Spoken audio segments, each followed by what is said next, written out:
കിഫ്ബി റോഡുകളിൽ നിന്ന് ടോൾ പിരിക്കുമെന്ന് സ്ഥിരീകരിച്ച മുഖ്യമന്ത്രി പിണറായി വിജയൻ. കേന്ദ്ര സർക്കാരിന്റെ നിലപാടുകളാണ് യൂസർ ഫീസ് പോലുള്ള ബദൽ മാർഗങ്ങൾ സ്വീകരിക്കുവാൻ കാരണം. യൂസർ ഫീസ് ഉപയോഗിച്ച് കിഫ്ബിക്ക് വായ്പകൾ തിരിച്ചടയ്ക്കുവാൻ കഴിയും. കേന്ദ്ര സർക്കാരിൽ നിന്നുള്ള ഗ്രാന്റ് കാലക്രമേണ ഒഴിവാക്കുവാൻ സാധിക്കുമെന്നും മുഖ്യമന്ത്രി പറഞ്ഞു. കിഫ്ബി പദ്ധതികളിൽ നിന്ന് വരുമാനമുണ്ടാക്കാനായാൽ കേന്ദ്രവാദങ്ങളെ മറികടക്കാം.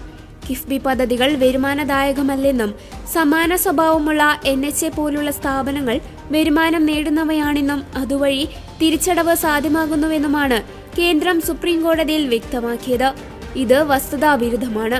ടോൾ വഴി വരുമാനം കണ്ടെത്തുന്ന NHAയും ആകെ തിരിച്ചടവിന്റെ വളരെ ചെറിയ ശതമാനം മാത്രമാണ് ടോൾ വഴി നേടുന്നത്. ബാക്കി ഓപ്പൺ മാർക്കറ്റ് കടമെടുപ്പും കേന്ദ്ര സർക്കാർ ഗ്രാന്റുമാണ്.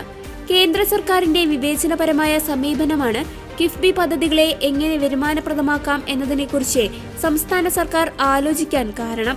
2016 കിഫ്ബി ഭേദഗതി പ്രകാരം പെട്രോളിയം ഇന്ധനങ്ങൾക്ക് മേലുള്ള 1% സെസ്സും 10% വീതം വാർഷിക വർധനവ് വരുത്തി 5ാം വർഷം മുതൽ ഏർപ്പെടുത്തുന്ന 50% മോട്ടോർ വാഹന നികുതിയുമാണ് കിഫ്ബിയുടെ വരുമാന സ്രോതസ്.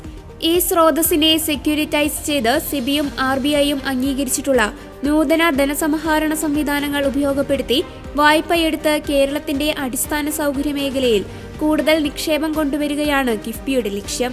ഇത്തരത്തിലുള്ള ധനസമാഹരണം 2022 വരെ സംസ്ഥാനത്തിന്റെ വായ്പാ പരിധിയിൽ ഉൾപ്പെടുന്നതായിരുന്നില്ല. ഈ സാഹചര്യത്തിലാണ് മുൻ ധനമന്ത്രി കിഫ്ബി റോഡുകളിൽ നിന്നും പാലങ്ങളിൽ നിന്നും ടോൾ പിരിക്കേണ്ടി വരില്ല എന്ന് അഭിപ്രായപ്പെട്ടത്. അടിസ്ഥാന സൗകര്യ വികസനത്തിന് വേണ്ടിയാണ് കിഫ്ബി കടമെടുക്കുന്നത്.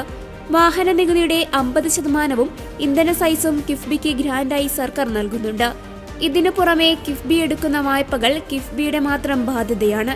കിഫ്ബി സുതാര്യമായി നല്ല നിലയിൽ പ്രവർത്തിക്കുന്ന ധനകാര്യ സ്ഥാപനമാണ്. അതുകൊണ്ടാണ് മികച്ച ക്രെഡിറ്റ് റേറ്റിംഗ് ഉള്ളത്. കിഫ്ബിയിൽ CAG ഓഡിറ്റ് അടക്കം എല്ലാം സുതാര്യമായി നടക്കുന്നുണ്ട്.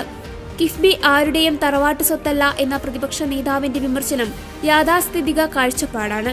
കിഫ്ബിയുടെ നേട്ടങ്ങൾ പ്രതിപക്ഷത്തെ ചൊടിപ്പിക്കുന്നതിൽ അതിശയമില്ലെന്നും മുഖ്യമന്ത്രി പറഞ്ഞു.